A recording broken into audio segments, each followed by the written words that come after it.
మీ car కి best ceramic coating premier care Apexer car detailing studio for contact.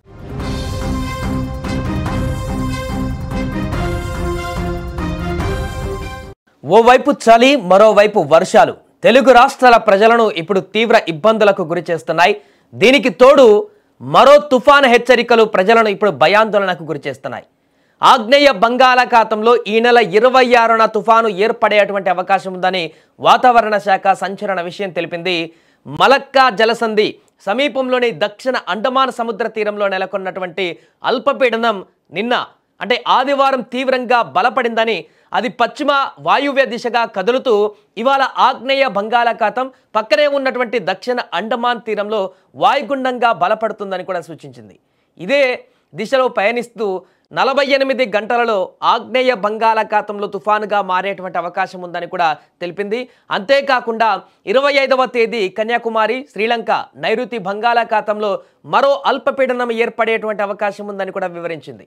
దీని ప్రభావంతో ఇవాళ ఏపీలోని పలు జిల్లాలలో వర్షాలు 25 నుంచి 29 వరకు రాష్ట్రంలో 1-2 చోట్ల ఉరుములు మెరుపులతో కూడినటువంటి తేలికపాటి నుంచి మోస్తారు వర్షాలు కురిసే అవకాశం ఉందని కూడా వెల్లడించింది.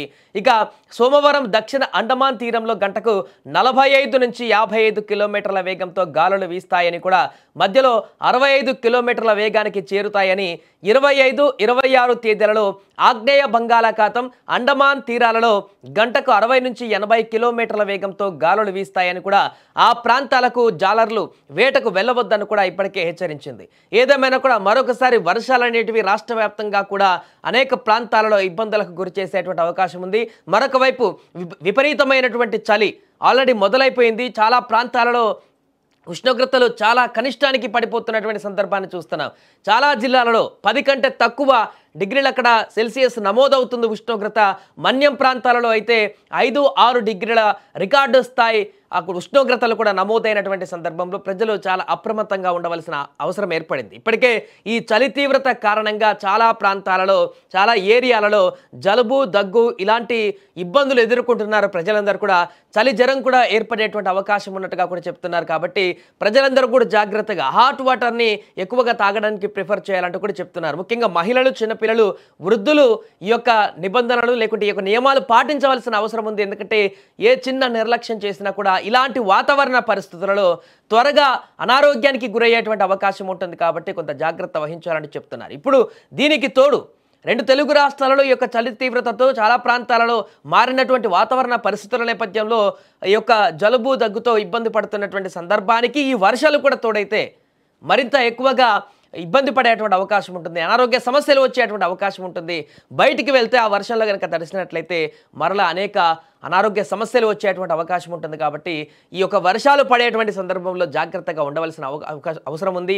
ఈ తుఫాన్ అనేది గతంలో వచ్చినటువంటి మోంతా తుఫాన్ అంత ప్రభావం ఉండకపోవచ్చు, కానీ ఇది కూడా దాని యొక్క ప్రభావాన్ని చూపించేటువంటి అవకాశం ఉంది. ప్రస్తుతానికి ఆగ్నేయ బంగాళాఖాతం నుంచి కదులుతుంది కాబట్టి అది తీరం తాకేసరికి సమయం పడుతుంది. అప్పటి వరకు దాని దిశ మార్చుకొని దాని ప్రభావం తగ్గితే పర్లేదు, కానీ ఆ యొక్క ప్రభావాన్ని కనుక ఏమాత్రం తగ్గించకుండా అదే రేంజ్లో కనుక వచ్చినట్లయితే కొన్ని జిల్లాల్లో, ఆంధ్రప్రదేశ్లో ముఖ్యంగా తీర ప్రాంతాల్లో ఉన్నటువంటి అనేక జిల్లాలలో కూడా ప్రజలు ఇబ్బందులు పడేటువంటి అవకాశం ఉంటుంది. భారీ వర్షాలు కూడా నమోదయ్యేటువంటి అవకాశం ఉంటుంది. ఈదురుగాలులు కూడా వీస్తాయంటూ చెప్తున్నారు. కాబట్టి తీర ప్రాంతాల్లో ఇప్పటికే హెచ్చరికలు జారీ చేశారు. మత్స్యకారులు ఎవరు కూడా వేటకు వెళ్ళవద్దంటూ కూడా ఆదేశాలు ఇవ్వడం జరిగింది. జాగ్రత్తలు వహించాలంటూ కూడా చెప్పడం జరిగింది. కాబట్టి ఈ యొక్క వర్షాలు మరొకసారి టెన్షన్ పుట్టిస్తున్నాయి. ఈ ఆంధ్రప్రదేశ్లో కొన్ని జిల్లాలలో ముఖ్యంగా ఎక్కడైతే ఇప్పుడు చెప్పినటువంటి జిల్లాలు ఏదైతే ఉన్నాయో పాయింట్అవుట్ చేసి ఈ జిల్లాలో ఎక్కువగా వర్షపాతం నమోదయ్యేటువంటి అవకాశం ఉందని అధికారులు ఏదైతే చెప్పారో ఆ జిల్లాల్లో ఉన్నటువంటి ప్రజలైతే ముఖ్యంగా జాగ్రత్త వహించాల్సిన అవసరం ఉంది. అలాగే రైతులు ముఖ్యంగా పంటకు చేతికి వచ్చిన సందర్భాలు చాలా ఉన్నాయి. ఈ సమయంలో కరెక్ట్గా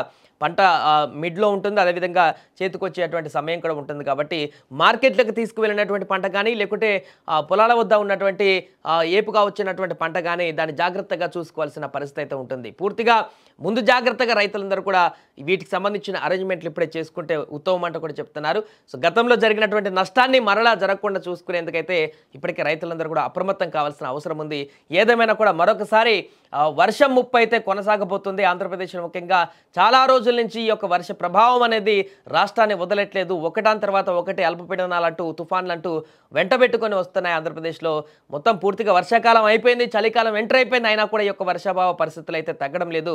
చాలా ప్రాంతాలలో ఈ యొక్క అల్పపీడనాల కారణంగా ఇప్పుడు వస్తున్నటువంటి తుఫాన్ కారణంగా ఈ యొక్క పరిస్థితి కొనసాగుతుంది. ఏదేమైనా కూడా రాబోయే 3-4 రోజుల పాటు అయితే ఆంధ్రప్రదేశ్లో ఉన్నటువంటి పలు జిల్లాల్లో ఉన్న ప్రజలు ఈ వర్షానికి సంబంధించినటువంటి అప్డేట్స్ తెలుసుకుంటూ కొంత జాగ్రత్త వహిస్తే బెటర్ అంటూ కూడా చెప్తున్నారు.